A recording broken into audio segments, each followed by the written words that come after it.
Olá, aqui na minha frente eu tenho a câmera de painel 70mm, A200. Neste vídeo vou mostrar como conectar a câmera de ré. Para conectar a câmera de ré, primeiro, pare este cabo. Conecte este cabo na porta AV, sua câmera de painel.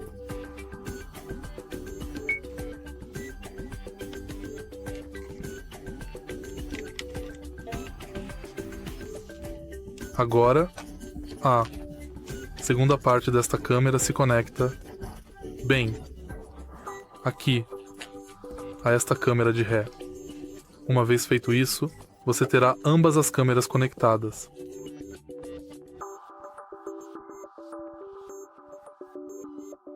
Se você achou este vídeo útil, por favor, deixe um like e comente. Se inscreva.